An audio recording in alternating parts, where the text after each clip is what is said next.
बिस्मिल्लाहिर्रहमानिर्रहीम। ओके बेटा, last time जो है हमने क्वालिटेटिव, क्वांटिटेटिव, पॉलीजेनिक और मल्टीपल एलीलिक ट्रेट और मेंडल लॉज वगैरह स्टडी किए थे। आज हम पढ़ेंगे अबाउट बेटा ब्लड ग्रुप के बारे में। तो बेटा शाबाश, प्रीवियस लेक्चर को जो है सामने रखो, तो उसी से हम मैं पॉइंट उठा रहा हूँ। तो ये ब्लड ग्रुप के बारे में ये जो अभी मेन पॉइंट्स बता रहा हूँ ना, इसके बारे अगर ब्लड ग्रुप को स्टडी भी ना करो काफ़ी होगा इंशाल्लाह। मेन पॉइंट आपको बता रहा हूँ। तो बेटा ब्लड ग्रुप में पहली बार शाबाश, तो बेटा ब्लड ग्रुप को डिस्कवर किसने किया था? डिस्कवर किया था कार्ल लैंड स्टेनर ने। कार्ल लैंड स्टेनर ने इसको डिस्कवर किया था। कब? तो डेट आपको पता होना चाहिए, 1901 में। क्लियर? ओके बेटा, इसका जेनेटिक बेसिस, और फिर कार्ल लैंड स्टेनर ने 1930 में तकरीबन नोबेल प्राइज़ भी लिया था। अच्छा, जेनेटिक जो बेसिस है, जेनेटिक बेसिस इसकी वो मालूम किसने की थी? तो वो बर्नस्टन ने की थी। बर्नस्टन ने। ये कब? 1925 में। डन। अच्छा, blood group discover Karl Landsteiner और जेनेटिक बेसिस वो। अच्छा, इसका जो जीन है जेनेटिक बेसिस के कहाँ पे मौजूद है? तो इसका लोकस जो हमारे पास हैं, तो बेटा लोकस हमारे पास जो है वो कहाँ पे मौजूद है? तो वो है क्रोमोसोम नंबर 9। तो इसका जो लोकस है वो क्रोमोसोम नंबर 9, क्रोमोसोम नंबर 9 जो है वो हमारे पास इसमें इसका लोकस हो गया। अच्छा बेटा, लोकस के लिहाज से आ गया तो चंद आपको बता दूँ आसान से। बेटा ये जो आपके बुक में जिक्र है वही आपको बता रहा हूँ। तो बेटा locus, location of a gene is called what? Locus. तो किसी भी लोकेशन ऑफ जीन को हम क्या कहते हैं? लोकस। तो लोकस के लिहाज से आपको बता दूँ एक फार्मूला, लाश। तो बेटा लाश से जितने भी ये चार आते हैं इन सब का लोकस क्या है? 11 नंबर क्रोमोसोम है। जो 11th नंबर क्रोमोसोम है, 11th सही, ये किसका है? लाश का है। एल से मुराद क्या बेटा? ल्यूकीमिया, आपके बुक में जिक्र है। ए से मुराद हमारे पास अल्बिनिज्म, अल्बिनिज्म के लिए भी वहां पे। एस से मुराद sickle cell anaemia, cell anaemia सही। और एच से मुराद हमारे पास हीमोग्लोबिन। तो इन सब का जो जीन है वो कहाँ पे मौजूद है? 11th नंबर क्रोमोसोम पर मौजूद है। अच्छा बेटा, इसके अलावा 19th नंबर क्रोमोसोम पर हमारे पास एच सब्सटेंस पढ़ेंगे आज। एच सब्सटेंस का जीन मौजूद है सही। और इसी तरह जो है आर एच फैक्टर का उसका जो जीन है वो कहाँ पे मौजूद है? तो वो भी आपको बता दूँ बेटा, फर्स्ट जो क्रोमोसोम है उस पर हमारे पास मौजूद है। क्लियर? तो लोकेशन के लिहाज से ये चंद चीज़ें आपने याद रखनी है। उसका फार्मूला सिंपल, 11 नंबर क्रोमोसोम पर इन सब का leukaemia, albinism, sickle cell anaemia और हीमोग्लोबिन। और यहाँ पे 19th नंबर क्रोमोसोम पर एच सब्सटेंस का, और इसी तरह आर एच फैक्टर का फर्स्ट नंबर पर मौजूद है। अच्छा ओके बेटा, this is all about the locus. तो लोकस इसका 9th नंबर क्रोमोसोम है। अच्छा बेटा, फिर ABO ब्लड ग्रुप अगर आ जाए, is an example of dash complete dominance, incomplete dominance, और हमारे पास को डोमिनेंस या बोथ ए एंड सी। तो बेटा याद रखना, ABO ब्लड ग्रुप जो है ये हमारे पास कंप्लीट डोमिनेंस की एग्जाम्पल है। किसकी? Complete dominance. तो इसमें कंप्लीट डोमिनेंस भी होता है, कैसे अभी आपको बताऊंगा। और इनकम्प्लीट डोमिनेंस भी होता है, नहीं इनकम्प्लीट नहीं, सॉरी, कंप्लीट डोमिनेंस भी आता है इसमें, और को डोमिनेंस भी आता है सही। तो अगर आ जाए which one is an example of both complete and को डोमिनेंस ABO ब्लड ग्रुप? कैसे बेटा? तो बेटा इसका सिंपल अगर एग्जांपल आपको यहाँ पे दूं, तो बेटा इसमें हमारे पास आई जीन होता है सही। तो आई जीन जो है कैपिटल, या तो ये हमारे पास यू होगा IA और IB, और तीसरा है स्मॉल आई। क्लियर है? तो बेटा अब अगर I और IB आ जाए, ये दोनों एक साथ आ जाए, तो अब ये क्या हो गया? कंप्लीट डोमिनेंस होगा। इसका ब्लड ग्रुप AB होगा सही है। अगर दोनों आ जाए तो ये कौन सा होगा, कोडोमिनेंस होगा, ये हमारे पास कोडोमिनेंस होगा। और अगर आई ए के साथ ये स्मॉल आई आ जाए या आई बी के साथ ये स्मॉल आई आ जाए तो ये अब क्या होगा, ये हमारे पास ए ब्लड ग्रुप और ये बी। तो बेटा ये जो है एग्जाम्पल है किसकी, कंप्लीट डोमिनेंस की। सही, तो बेटा ये खैर और भी अभी समझाऊंगा, अभी सिर्फ आपको चंद एग्जाम्पल के तौर पर बता दिए बाकी। तो बेटा अगर आज A B O blood group is an example of complete dominance as well as codominance. अच्छा बेटा तीसरी बात, ये एग्जाम्पल है मल्टीपल अलील की, किसकी, मल्टीपल अलील की। तो बेटा इसमें हमारे पास जीन है आई, एक आई, और इसके 3 डिफरेंट फॉर्म्स हैं। मैंने आपको बता दिया था इससे पहले मल्टीपल अलील। तो इसके डिफरेंट फॉर्म कौन कौन से हैं, एक है आई ए, एक है आई बी और एक है स्मॉल आई वाला। तो 3 डिफरेंट इसके फॉर्म्स हमारे पास मौजूद है। क्लियर, तो इसी वजह से ये क्या है, मल्टीपल अलीलिक है। क्लियर। अच्छा बेटा मल्टीपल अलील है और क्या है, तो मल्टीपल अलील के साथ साथ अब जब मल्टीपल अलील आया गया तो शाबाश क्वालिटेटिव ट्रेट है कोई क्वांटिटेटिव, तो बेटा ये हमारे पास क्वालिटेटिव ट्रेट हो गया। अच्छा जब क्वालिटेटिव का बात आ गया तो एक और बात आपके जहन में आनी चाहिए, वेरिएशन इसमें कंटिन्यूस होगा कि डिसकंटिन्यूस होगा, तो बेटा ये क्या है, डिसकंटिन्यूस वेरिएशन है। क्लियर, तो ये सारी बातें आपने एबीओ ब्लड ग्रुप के बारे में यकजा मैंने की, आपको बता दी बेटा, इसको कभी नहीं भूलना। Discontinuous variation, qualitative, multiple allele, codominance, complete dominance और लोकस वगैरह, ये सारा। ओके बेटा आगे जाते हैं, फिर एबीओ ब्लड ग्रुप पर बात करते हैं फर्दर। ओके बेटा जो एबीओ ब्लड ग्रुप के लिए जीन है वो कौन सा है, तो बेटा आई जीन है। कौन सा है, आई जीन है इसके लिए। और आई जो जीन है अब यहाँ पे, तो बेटा याद रखना इसके फिर कितने अली, एक आई ए है सही, और एक आई बी है और एक स्मॉल आई है। डन। तो ये डिफरेंट 3 डिफरेंट इसके क्या है, अलील से, 3 डिफरेंट अलील से। अब इन 3 डिफरेंट अलील के डिफरेंट कॉम्बिनेशन की वजह से ब्लड ग्रुप कितने आएंगे, तो बेटा ब्लड ग्रुप ज़रा चेक कर लेते हैं। तो ब्लड ग्रुप एक हमारे पास ए आएगा, सही है। फिनोटाइप इसके कितने आएंगे, ब्लड ग्रुप से हमारे यहाँ पे इसके फिनोटाइप्स कितने आएंगे, सही है। तो इसके जो फिनोटाइप्स आएंगे वो हमारे पास ए आएगा, एक बी आएगा और एक ए बी आएगा और एक ओ आएगा। तो फिनोटाइप्स कितने हो गए, फिनोटाइप इसके कितने बनेंगे, 4 बनेंगे।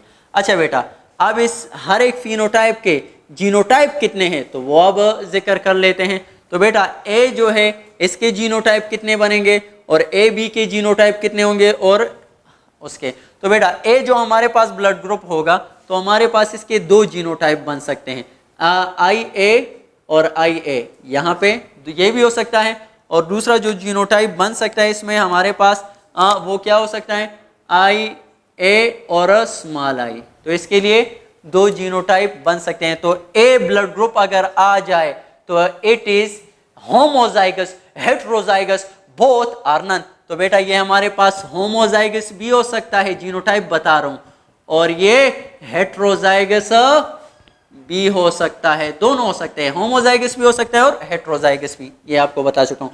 अच्छा बी की जब बात करें तो बी के बारे में देख लेते हैं। तो इसमें हमारे पास आई बी और आई बी आ गया, सही।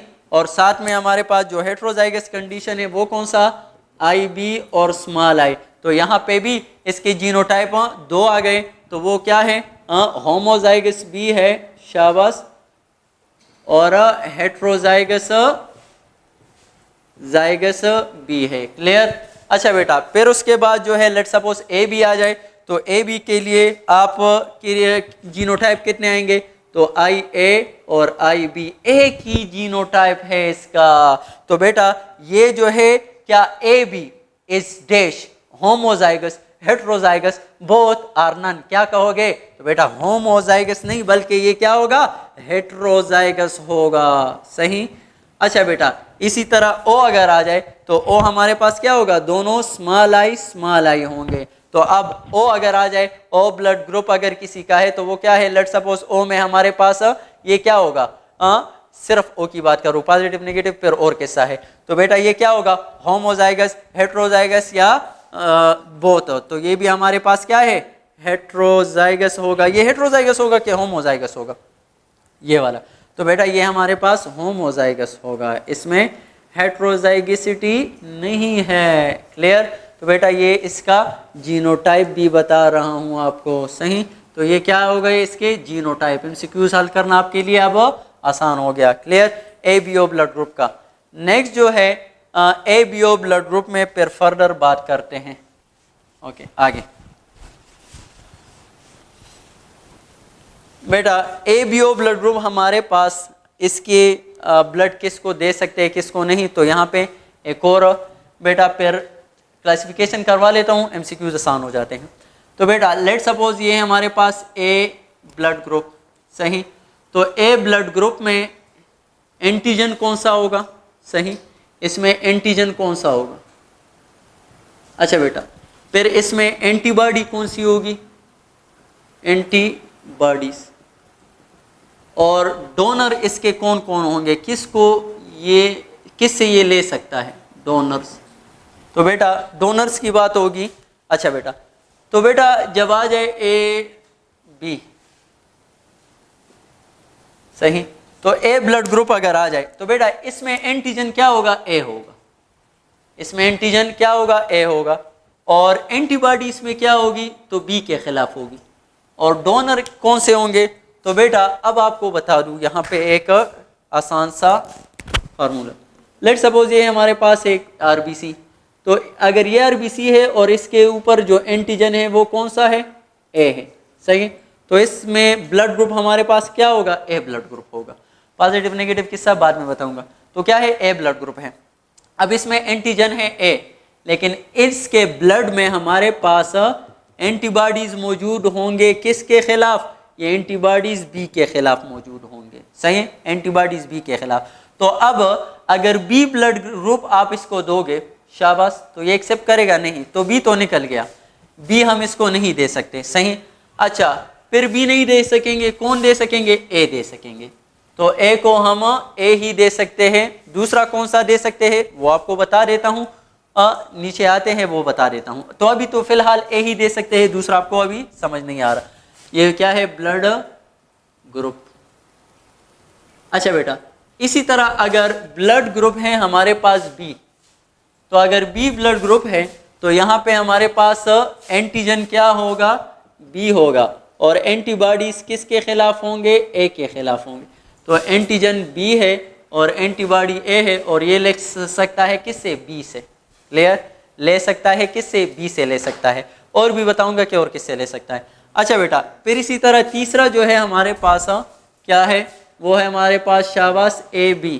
तो AB में एंटीजन A, ये A भी है और B भी है। तो अगर A और B दोनों है, A और B दोनों हैं, एंटीबॉडी नहीं होगी कोई भी। तो बेटा A और B एंटीजन दोनों होंगे लेकिन एंटीबॉडीज नहीं होगी। तो अब एंटीबॉडीज अगर नहीं है इसमें तो ये हर एक को वेलकम करता है, क्योंकि इसमें क्या नहीं है, एंटीबॉडीज नहीं है। तो A भी आ सकता है, यहाँ पे A से भी ले सकता है और ये B से भी ले सकता है, B के खिलाफ भी एंटीबॉडीज नहीं है, सही है। और A B से भी ले सकता है, और चूंकि O भी बताऊँ O से भी ले सकता है, तो इसीलिए ये चारों से ले सकता है। इसीलिए इसको मैं दूंगा यूनिवर्सल रिसेपिएंट। क्या है बेटा, यूनिवर्सल रिसेपिएंट हो गया। अच्छा फिर जब O की बात आ जाती है तो O में हमारे पास एंटीजन जो होगा कोई भी नहीं होगा, कोई भी एंटीजन नहीं। जब कोई भी एंटीजन नहीं होगा, एंटीजन कोई नहीं है, तो एंटीबॉडीज A के भी होंगे और एंटीबॉडीज B के भी होंगे, सही। तो एंटीजन, नो एंटीजन, इसमें एंटीजन नहीं है। अच्छा एंटीबॉडीज हमारे पास A के लिए भी एंटीबॉडीज है और B। तो बेटा न तो आप इसको A दे सकते हो, सही है, और ना ही आप इसको क्या दे सकते हो, B दे सकते हो, सही। और ना तो A दे सकते हो इसको, क्योंकि A के खिलाफ भी एंटीबॉडी है, न B दे सकते हो, और दूसरा जो है ना A B दे सकते हो, बल्कि सिर्फ O दोगे। क्या दोगे, O दोगे। अब O को अगर देखा जाए बेटा तो O में हमारे पास कोई भी एंटीजन नहीं है। तो जब कोई भी एंटीजन नहीं है तो इसीलिए अगर हम A को दे दे तो ए में किसके खिलाफ एंटीबॉडी है? बी के खिलाफ, और इसके बाद यानी बी एंटीजन के खिलाफ है, लेकिन इसके ओ के पास तो एंटीजन कोई है ही नहीं, तो इसलिए ओएस को भी दे सकते हैं। इसी तरह ओएस को भी दे सकते हैं, क्यों?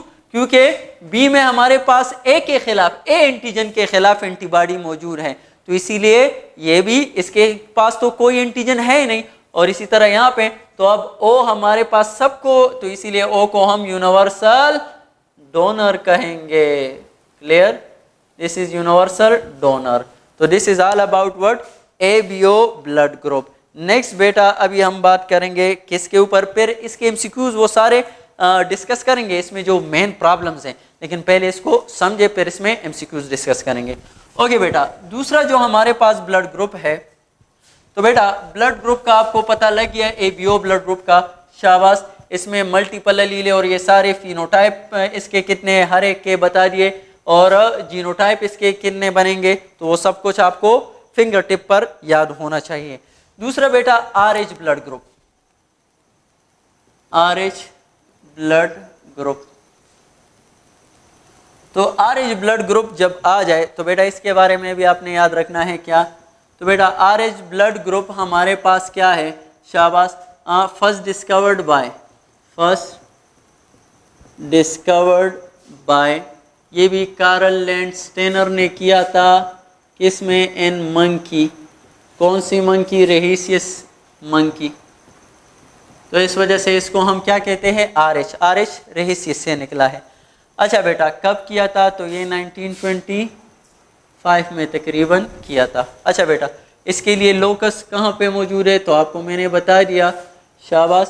तो इसके लिए जो लोकस है वो हमारे पास क्रोमोसोम नंबर 1 पर है, फर्स्ट क्रोमोसोम पर मौजूद है। अच्छा बेटा आरएच के लिए याद रखना, आरएच जो ब्लड ग्रुप है, ब्लड ग्रुप, तो इसमें हमारे पास तकरीबन मोर देन 50 एंटीजन है, मोर देन 50 जो है 50 एंटीजन है। लेकिन उनमें जो मोस्ट इम्पोर्टेंट है ब्लड ग्रुप, तो वो हमारे पास एंटीजन कौन से हैं? डी है, और इसी तरह जो है सी है और ई है। सही। तो ये तीन जो है मोस्ट इम्पोर्टेंट है, तो इसमें हम जिक्र करेंगे सिर्फ डी, सी और ई की। सही।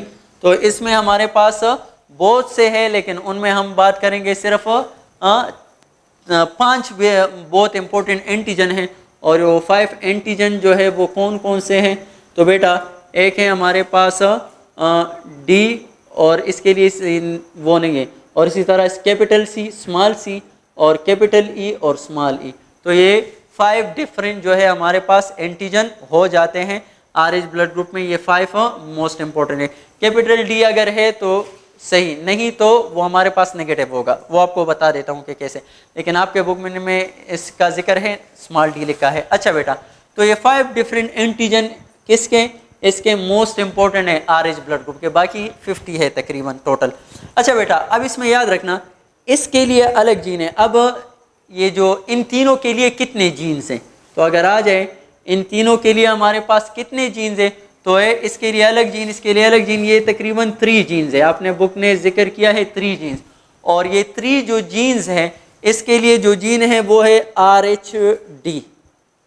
और बेटा इन दोनों का जीन जो है बिल्कुल एक ही लोकस पर, ये हमारे पास बिल्कुल क्या है, एक साथ मौजूद है। तो वो जब एक साथ मौजूद है तो it act as a one gene, और इसके लिए जो है क्या है, इसके लिए हम जिक्र करते हैं RH-CE जीन। कौन सा है? RH-CE gene. सही। तो एक है RH-D और एक है RH-C जीन। तो इसी तरह मेनली हम कहते हैं आपने ईटा पॉइंट ऑफ व्यू से कहना है कि 3 जीन्स हैं, लेकिन ये जो 3 जीन्स हैं इनसे 2 किस तरह बन जाते हैं? इन दोनों का जो जीन्स है वो बिल्कुल टाइटली लिंक है। सही है। और ये एक ही जो प्रोडक्ट बनाते हैं वो हमारे पास एक ही प्रोडक्ट बन जाता है। तो उसके लिए जो जीन होता है वो एक पे हम तस्वर कर लेते हैं और उसको हम कहते हैं RH-CE जीन कहते हैं। उसको हम क्या कहते हैं? RH-CE जीन कहते हैं। तो बेटा इससे बस आपको इतना पता होना चाहिए कि टोटल कितने जीन है? 3 जीन है, और उसको हम शुमार करते हैं एज अ 2 जीन। क्यों? तो वो आपको मैंने बता दिया, लेकिन ईटा पॉइंट ऑफ व्यू से आपने 3 जीन ही जिक्र करने हैं, 2 नहीं। अच्छा बेटा दूसरा, अब जो RH, इसमें फिर हम बात करेंगे D की। तो बेरा हम कहेंगे बात डी एंटीजन की, बाकी सी और ई की भी नहीं, डी एंटीजन की बात करेंगे। ओके बेटा, तो डी एंटीजन अगर मौजूद है, सही, लेट सपोज ये है आरबीसी और इस पर डी एंटीजन मौजूद है, तो वो क्या होगा, RH पॉजिटिव होगा। और अगर डी एंटीजन मौजूद नहीं है तो वो RH नेगेटिव होगा। बस आसान सा। डी एंटीजन अगर सरफेस पर मौजूद है RH positive, D antigen surface पर मौजूद नहीं है तो RH नेगेटिव। क्लियर? ओके बेटा, अब इसके लिए जो है जीनोटाइप और फिनोटाइप मालूम कर लेते हैं। तो किस तरह, let's RH blood group, RH blood group सही है, कौन सा है, लेट सपोज मैं कहता हूँ RH पॉजिटिव है। अच्छा, अगर RH पॉजिटिव है तो इसके लिए एंटीजन कौन सा होगा, शाबाश। तो बेटा इसमें एंटीजन कौन सा मौजूद है, RH एंटीजन मौजूद है, सही है, डी एंटीजन जिसको हम कहते हैं, सही है, वो हमारे पास मौजूद है। और अगर मौजूद है हमारे पास ये, तो इसमें एंटीबॉडीज़ कौन से होंगे, एंटीबॉडीज़, तो इसमें एंटीबॉडीज़ हमारे पास नो एंटीबॉडीज़, एंटीबॉडीज़ इसमें नहीं है। अच्छा, डोनर इसको कौन है, तो बेटा RH पॉजिटिव इसको दे सकता है और RH नेगेटिव भी इसको दे सकता है। क्यों, अभी बता देता हूँ। दूसरा जो है हमारे पास RH नेगेटिव है, क्या है, RH नेगेटिव। अच्छा, RH नेगेटिव में हमारे पास एंटीजन नहीं है, एंटीबॉडी किसके खिलाफ होगी, RH के खिलाफ होगी, सही है। तो RH के खिलाफ एंटीबॉडीज मौजूद है, RH एंटीबॉडीज होंगे, सही। अच्छा, RH एंटीबॉडीज अगर है तो इसमें फिर किससे लिया जा सकता है, इसमें तो RH को तो नहीं दे सकते, ओनली RH नेगेटिव से ले सकते हैं। तो इसमें हमारे पास क्या हो गया, लेट सपोज ये है हमारे पास, क्या, लेट सपोज ये है, तो यहाँ पे डी एंटीजन मौजूद है और एंटीबॉडी कोई नहीं, तो इसीलिए इसको ये भी दे सकते हो, सही है, ये भी दे सकते हो और ये भी। लेकिन अब कोई एंटीजन नहीं है तो इसमें एंटीबॉडी मौजूद है डी के खिलाफ, और सही है, RH पॉजिटिव के खिलाफ, तो इसीलिए इसको आप RH पॉजिटिव नहीं, सिर्फ RH नेगेटिव दे सकते हो। क्लियर? ओके बेटा, एक और बात अगर कहे तो जीनोटाइप, अगर इसका सिंपली वो भी, और दूसरा बेटा एक लफ्ज़ आएगा हमारे पास एरिथ्रोब्लास्टोसिस फीटैलिसिस, एरिथ्रोब्लास्टोसिस फीटैलिसिस, या इसको बाद में जिक्र कर लेते हैं एरिथ्रोब्लास्टोसिस फीटैलिसिस को। अच्छा बेटा, RH और दूसरे को कंबाइन करते हैं, ABO ब्लड ग्रुप और दूसरा जो है RH ब्लड ग्रुप, इसको कंबाइन करते हैं। कैसे? तो बेटा अगर आ जाए, एक आ जाता है, लेट सपोज हमारे पास A, तो A में हमारे पास दो ग्रुप होते हैं, A पॉजिटिव और A नेगेटिव, एक A पॉजिटिव होता है और A नेगेटिव। तो बेटा लेट सपोज ये है हमारे पास एक RBC और ये भी है हमारे पास एक RBC, ये एक A पॉजिटिव है और ये A नेगेटिव है। डन? अच्छा बेटा, तो अगर A पॉजिटिव A, तो A अगर है तो इस पर कौन सा एंटीजन है, शाबाश, A एंटीजन है। और पॉजिटिव हो गया तो इट्स मीन यहाँ पे कौन सा एंटीजन है, तो उसको मैं रेड से ड्रा कर देता हूँ। चलो वो कौन सा हो गया, वो D। तो A और D दोनों मौजूद है तो A पॉजिटिव हो गया, उन दोनों को कंबाइन A पॉजिटिव जो आ रहा है। अच्छा बेटा A नेगेटिव, तो A नेगेटिव का मतलब ये है कि इस पर कौन सा है, A हमारे पास एंटीजन मौजूद है लेकिन D नहीं है, तो ये A नेगेटिव हो गया। डन? अच्छा बेटा, फिर उसके बाद जो है दूसरा B पॉजिटिव, तो B पॉजिटिव और B नेगेटिव, B नेगेटिव। अब इसके लिए क्या होगा, तो बेटा इसी तरह B, यहाँ पे B एंटीजन मौजूद होगा, सही, और D भी साथ में मौजूद होगा। तो B और D अगर दोनों मौजूद है तो ये B पॉजिटिव, और अगर सिर्फ हमारे पास B मौजूद है तो ये क्या होगा, B होगा लेकिन B नेगेटिव होगा। क्लियर? अच्छा बेटा, फिर उसके बाद जो है मैं यहाँ पे बना लेता हूँ, चलो, तो ये है हमारे पास AB पॉजिटिव, AB पॉजिटिव, और ए बी नेगेटिव, ये क्या होगा? तो बेटा अगर ए बी मौजूद, ए हमारे पास मौजूद है एंटीजन और बी भी मौजूद है और डी भी मौजूद है, तो ये क्या हो गया? A B positive. ये पॉजिटिव जो लफ्ज आया है this is due to R H. Okay, फिर उसके बाद जो है हमारे पास ए बी नेगेटिव। तो ए बी नेगेटिव में क्या होगा? ए बी मौजूद है, शाबाश, और बी भी मौजूद है, क्लियर, लेकिन डी नहीं है, तो ये क्या होगा? ए बी नेगेटिव होगा, क्लियर। अच्छा, दूसरा हमारे पास क्या होगा? ओ पॉजिटिव और ओ नेगेटिव। तो बेटा अब यहाँ पे अगर देखा जाए ए बी पॉजिटिव, तो ये ए बी पॉजिटिव, इसमें तीनों एंटीजन मौजूद है, इसको ए भी दे सकते हो, बी भी दे सकते हो और आर एच वाला भी, तो इसीलिए असल में ये यूनिवर्सल सॉल्वेंट, ये यूनिवर्सल क्या होगा? रिसिपिएंट हो गया। तो अगर पॉजिटिव और नेगेटिव में फिर बात की जाए तो ए बी है, लेकिन ए बी में फिर यूनिवर्सल कौन है हमारे पास? यहाँ पे ए बी पॉजिटिव है असल में, सही, क्योंकि ये ए बी नेगेटिव है, तो ये ए से भी ले सकता है, बी से भी ले सकता है, ओ से भी ले सकता है, लेकिन नेगेटिव है, आर एच पॉजिटिव से नहीं ले सकता, क्लियर। अच्छा बेटा, फिर उसके बाद जो है हमारे पास लास्ट वन ओ वाला आ जाता है। तो ये क्या है बेटा? इसमें आ जाता है ओ पॉजिटिव और ओ नेगेटिव। तो बेटा ओ पॉजिटिव क्या है? ए मौजूद है नहीं, बी मौजूद है नहीं, ओनली कौन मौजूद है? डी मौजूद है। तो अगर सिर्फ डी मौजूद है ये ओ पॉजिटिव हो गया।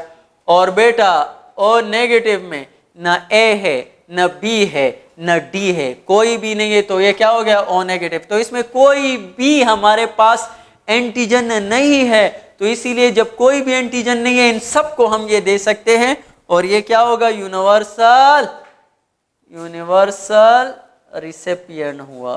तो अगर बेटा द यूनिवर्सल डोनर हुआ, तो बेटा अगर पॉजिटिव नेगेटिव का किस्सा नहीं हो तो फिर आपने ए बी का जिक्र करना है, लेकिन अगर आ गया हो कि which one is universal donor और पॉजिटिव नेगेटिव का जिक्र हो तो फिर ओ नेगेटिव, और पॉजिटिव नेगेटिव का जिक्र और यूनिवर्सल सॉल्वेंट तो फिर आपने ए बी पॉजिटिव को करना है, क्लियर। तो this is the combination of A B O blood group and R H blood group system, clear.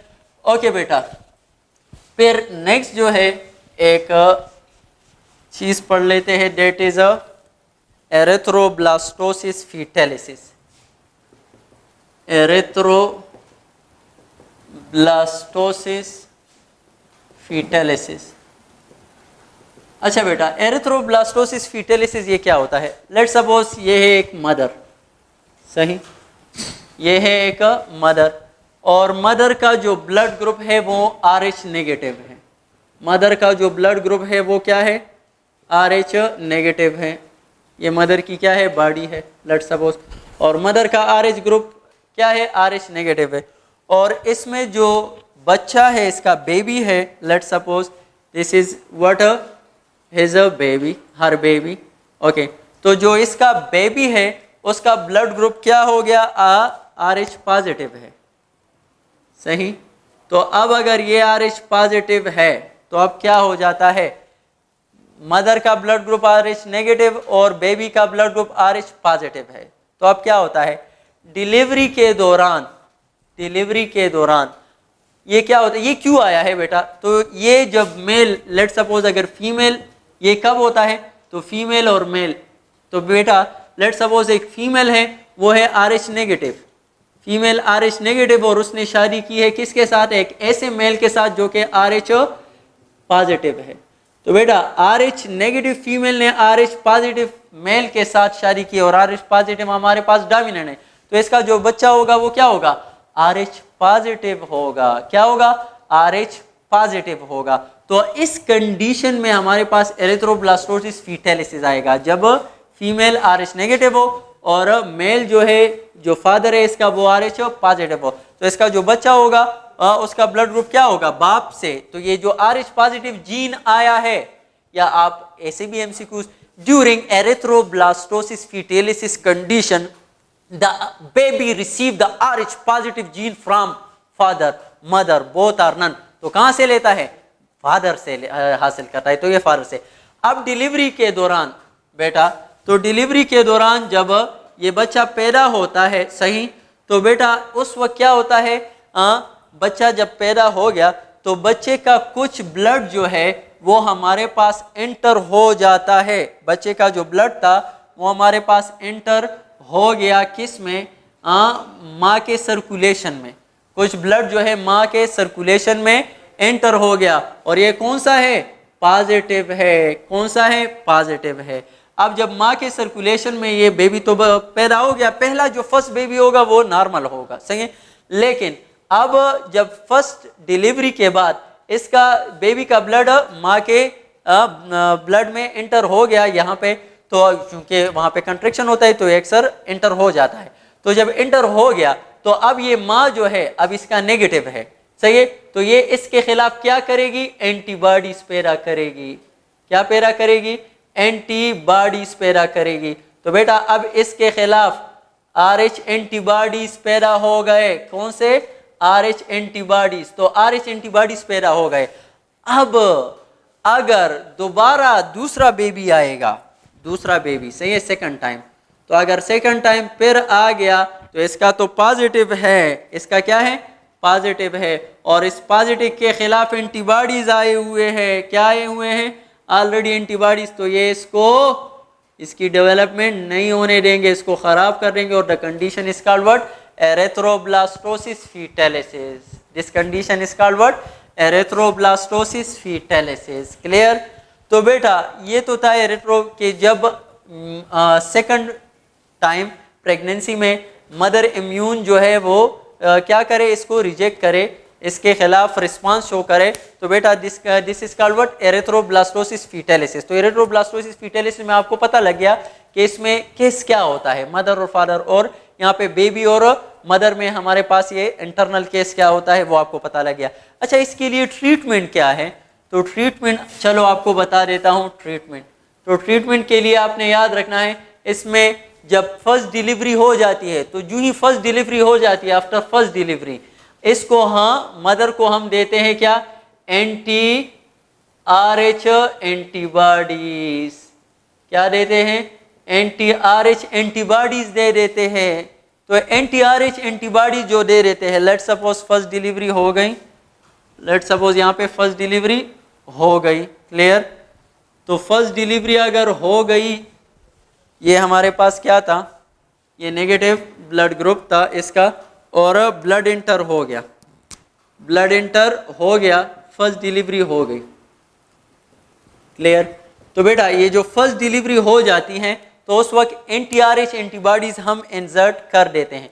तो एंटी-RH एंटीबॉडीज जल्दी से जब हमने इंसर्ट कर लिए तो ये आ जाते हैं और इस जो बेबी का जो ब्लड होता है एंटी-RH, इसको क्या कर देते हैं, इसको इसके इम्यून सिस्टम के सामने पेश नहीं होने देते, उसको जाते जाते ही ख़त्म कर देते हैं। एक बात आपको बता दूं, ये जो एंटीबॉडीज़ बनते हैं कहाँ पे बनते हैं, तो इम्यूनिटी में इंशाल्लाह आप पढ़ोगे या पढ़ा होगा कि ये जो है बी लिम्फोसाइट प्रोड्यूस करते हैं। और बेटा ये थर्ड लाइन ऑफ डिफेंस होता है और ये स्पेसिफिक होता है। तो ये जो एंटीबॉडीज़ बनते हैं बेटा, इसमें तकरीबन 4 से 5 दिन लगते हैं। तो बेटा अब जो ही डिलीवरी हो गई, ब्लड एंटर हो गया, आपने क्या किया, एंटी-RH एंटीबॉडीज इंसर्ट कर दिए, तो बेटा ये जब उसको फेस करेगा थर्ड लाइन ऑफ डिफेंस, उससे पहले पहले आपने इसको खत्म कर दिया। तो जब इससे पहले पहले आपने इसको खत्म कर दिया तो माँ में हमारे पास RH एंटीबॉडीज नहीं आएंगे। तो जब माँ में RH एंटीबॉडीज नहीं आएंगे, दूसरी डिलीवरी भी सही होगा, लेकिन शर्त ये होगा कि दूसरी डिलीवरी के साथ फिर इसमें इंसर्ट करेंगे इसी तरह RH एंटीबॉडी, तो ये केस सही रहेगा, वरना एरिथ्रोब्लास्टोसिस आएगा फीटलिस ईच डिलीवरी के साथ। क्लियर। तो ये हो गया कॉम्प्लिकेशन इसका। चलो इस पर एक एमसीक्यूज आपको बता देता हूँ बेटा। RH और ABO ब्लड ग्रुप पर बहुत से एमसीक्यूज और भी बताऊंगा। लेट सपोज बताऊं बेटा, if a mail with AB positive blood group, एक मेल है जिसका क्या है, शाबाश, AB पॉजिटिव ब्लड ग्रुप है, married with female with O positive, O positive female के साथ शादी की, what is the probability, what is the probability of what erythroblastosis in their children।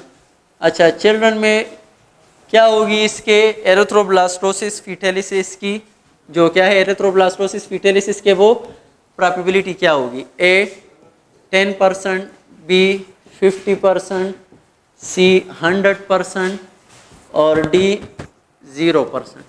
अच्छा बेटा, तो यहाँ पे अगर देखा जाए ए बी पॉजिटिव है और ये ओ पॉजिटिव है, तो बेटा ए और बी का किस्सा छोड़ दो। मैंने कहा था एरिथ्रोब्लास्टोसिस में आपने सिर्फ पॉजिटिव नेगेटिव को देखना है, तो पॉजिटिव और नेगेटिव का किस्सा कहाँ पे देखना है? तो वहां पे मैंने आपको बताया था, फादर अगर क्या हो पॉजिटिव हो और मदर अगर क्या हो नेगेटिव हो, तब ये ए और बी और ओ ये किस्सा छोड़ दो, सिर्फ पॉजिटिव।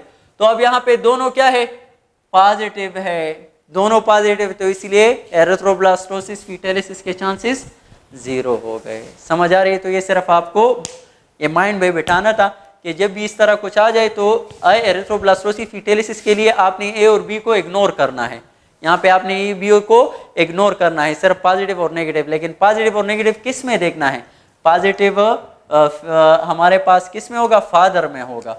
पॉजिटिव फादर, फादर में कहूँ सही, और या मेल सही, और नेगेटिव जो है वो मदर या फीमेल।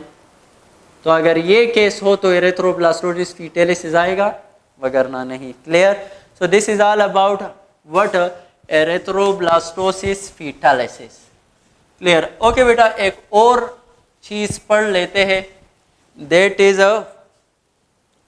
बेटा इस पर एबीओ ब्लड ग्रुप पर इस पर और भी एमसीक्यूज, लेकिन ये टॉपिक खत्म कर लूँ तो फिर। अच्छा बेटा, नेक्स्ट एक आएगा बेटा interaction of gene, interaction of genes. ये क्या होता है? Gene interaction. तो जीन इंटरेक्शन हमारे पास दो किस्म का होता है, एक होता है एलीलिक और दूसरा होता है नॉन एलीलिक। एक होता है एलीलिक इंटरेक्शन और एक होता है नॉन एलीलिक इंटरेक्शन। तो जीन इंटरेक्शन हमारे पास दो किस्म का होता है, एक है एलीलिक इंटरेक्शन और दूसरा है हमारे पास नॉन एलीलिक इंटरेक्शन। अच्छा, एलीलिक इंटरेक्शन क्या होता है? तो सिंपल बेटा आपको आसान अल्फाज में बताओ। लेट सपोज ये हमारे पास एक जीन ए और इसके 3 डिफरेंट अलील है, 1, 2 और 3, या चलो 2 ही अलील है तो आसान हो जाएगा।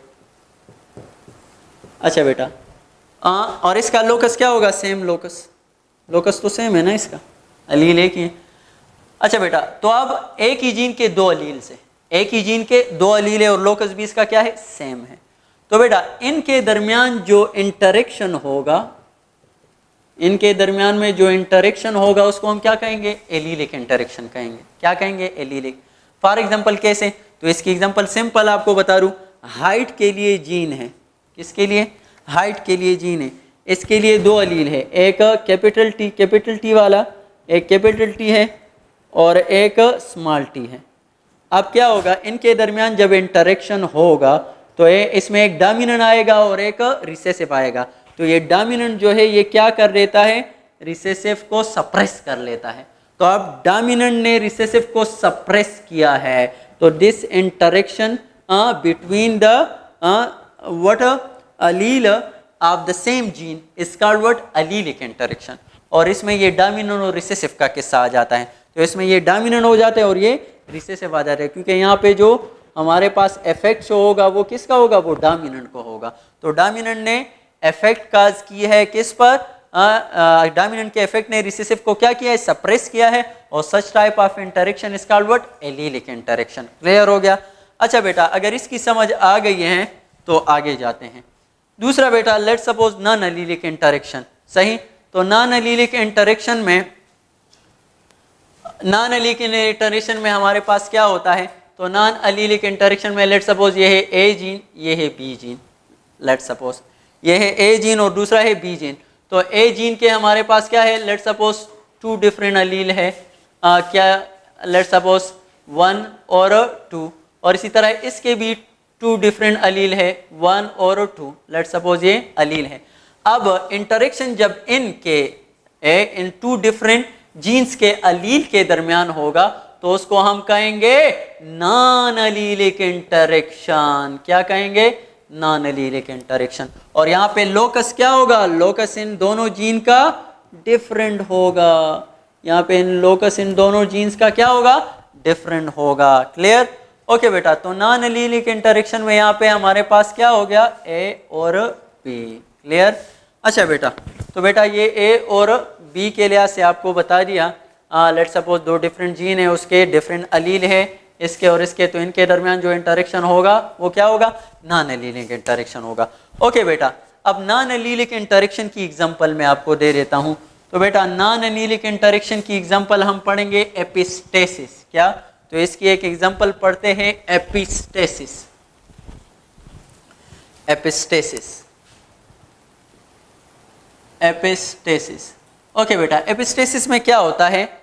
The effect caused by one allele, the effect caused by one allele hide or mask the effect caused by another allele is called what? Epistasis. Let's suppose, sorry बेटा ये डिफिनीशन मैं दोबारा कर देता हूँ, पहले आपको बता देता हूँ। लेट्स सपोज ये हमारे पास ए जीन, क्या है? ये है ए जीन, और ये है क्या है? बी जीन है। तो बेटा लेट्स सपोज ए जीन में हमारे पास क्या हुआ? उसने प्रोडक्ट बनाया, और जब प्रोडक्ट बनाया उस प्रोडक्ट से हमें इफेक्ट शो हुआ। क्लियर? अब इसी तरह बी जीन का प्रोडक्ट बन रहा था, लेकिन क्या किया? इसके इफेक्ट ने आके इसको क्या किया? इसने इंटरेक्शन काज की। तो बेटा अब यहाँ पे एपिस्टेसिस में क्या किया है? ए जीन्स मुख्तलिफ है। डोमिनेंसी में आप ना चले जाओ, डोमिनेंसी में हमारे पास क्या था? वो अलील था। ऐसा ना हो कि आप यहाँ पे डोमिनेंस के, डोमिनेंस भी यही होता, वहाँ पे एक ही जीन था और अलील उसके डिफरेंट थे। वो तो एक अलील दूसरे अलील को इफेक्ट कर रहा था। अब यहाँ पे एक नहीं है, ये अलग जीन है और ये अलग जीन है।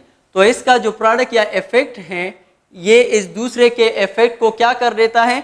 इस दूसरे के इफेक्ट को, इसका जो इफेक्ट है उसको क्या कर देता है? सप्रेस कर देता है।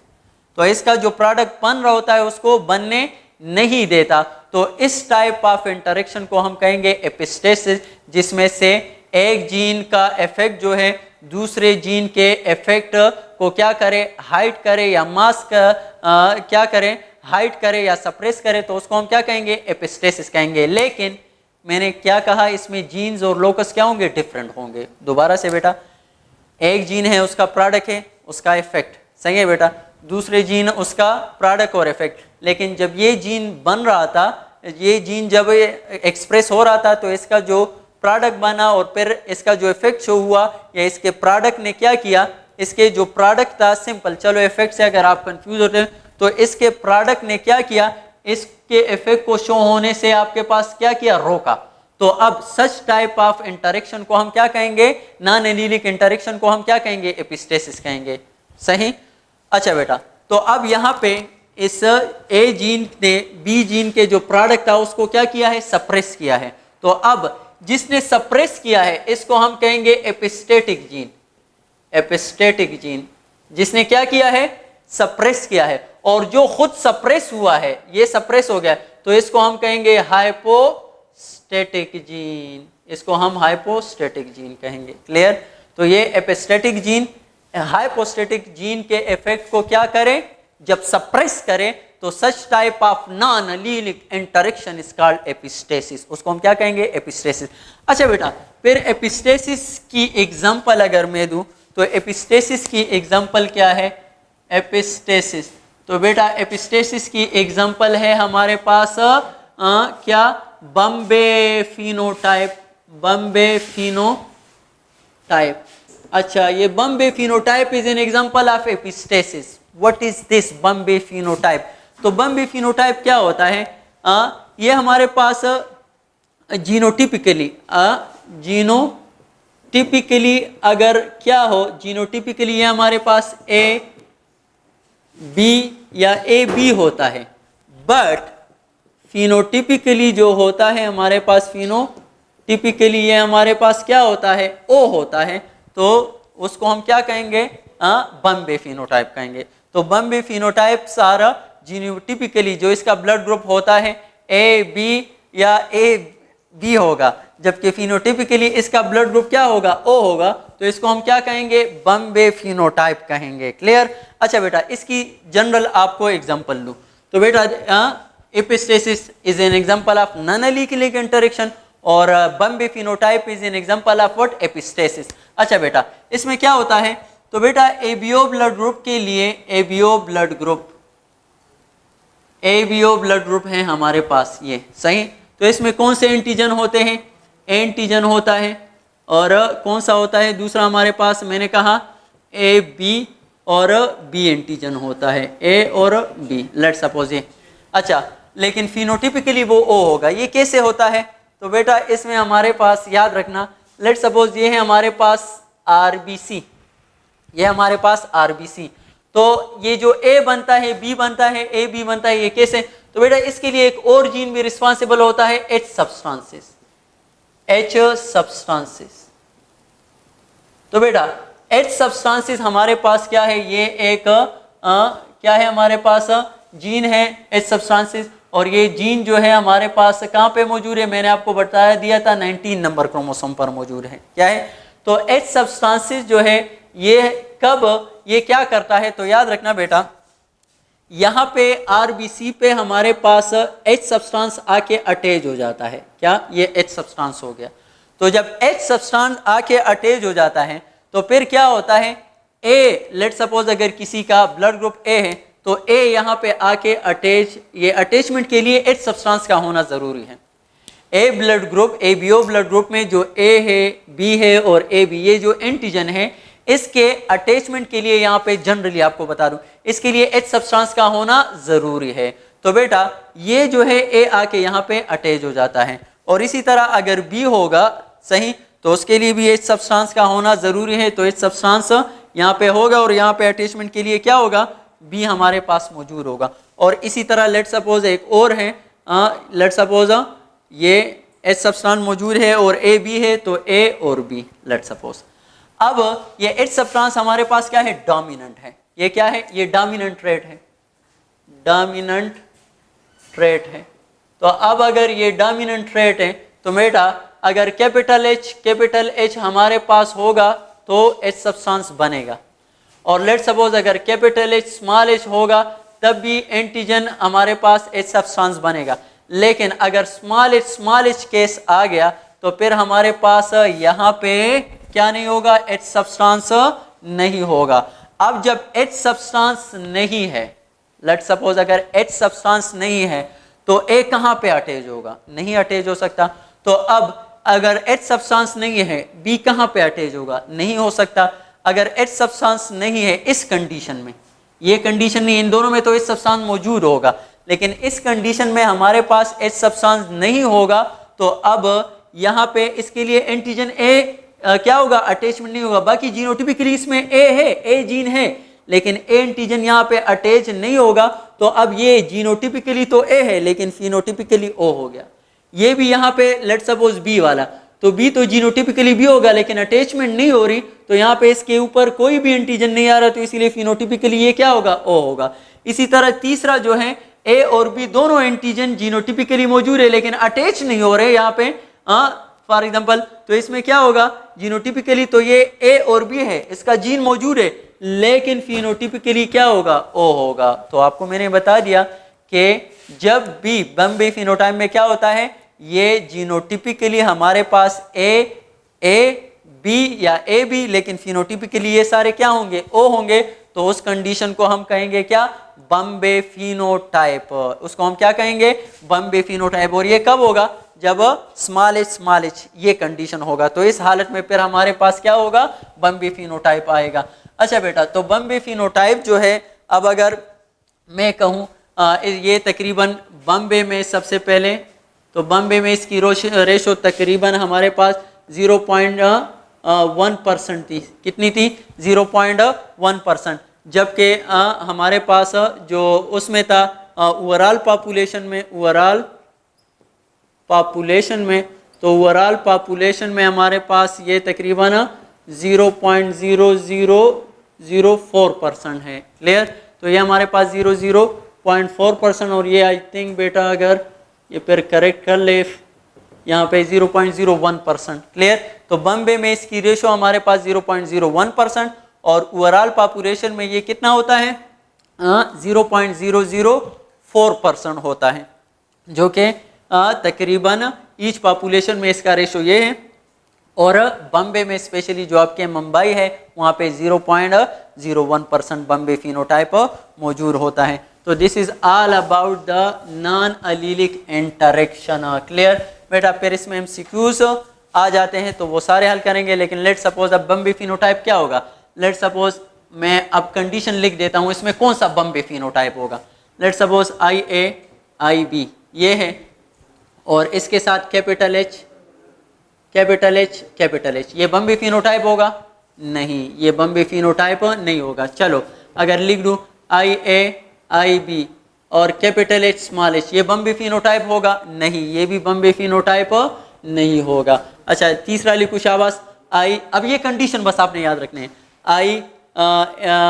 IA और IB। लेट सपोज इसमें लेट सपोज मैं कहूँ स्मॉल h ये क्या होगा? ये बम्बे फिनोटाइप होगा। तो इनमें से ये बम्बे फिनोटाइप है। क्लियर? इसी तरह दूसरा मैं कर दूं IA लेट सपोज, तो ये क्या है? बम्बे फिनोटाइप नहीं। और IA ये क्या है? ये भी बम्बे फिनोटाइप नहीं। और IA ये हमारे पास क्या है? ये बम्बे फिनोटाइप होगा। तो ये भी आपके पास बम्बे, तो आपने सिर्फ स्मॉल इसको देखना है। सही? तो ये अगर इसके साथ मौजूद है तो ये क्या होगा? बम्बे फिनोटाइप होगा, बम्बे फिनोटाइप। इसी तरह IB आ जाए इसी तरह कुछ केस में, इससे कौन सा बम्बे फिनोटाइप है? तो इसमें हमारे पास बम्बे फिनोटाइप क्या होगा? यही होगा। इसी तरह आ जाए लेट सपोज IB और इसके साथ स्मॉल i और इसके साथ भी स्मॉल i आ जाए। सही? और इसके साथ भी क्या आ जाए? स्मॉल i आ जाए। तो ये भी हमारे पास क्या होगा? बम्बे फिनोटाइप होगा। या इसी तरह अगर आ जाए लेट सपोज IA और इसके साथ भी IA और इसी तरह ये भी आ जाए तो this is also Bombay phenotype. तो ये केसेस बम्बे फिनोटाइप के सारे मैंने आपको बता दिए। फिर नेक्स्ट ही लेक्चर जब मैं स्टार्ट करूंगा तो यहाँ पे MCQs आपको बताऊंगा बम्बे फिनोटाइप की और भी, लेकिन ये कंडीशन आपने याद रखना है कि इसमें आपने देखना है इसको। क्लियर हो गया? Thank you so much.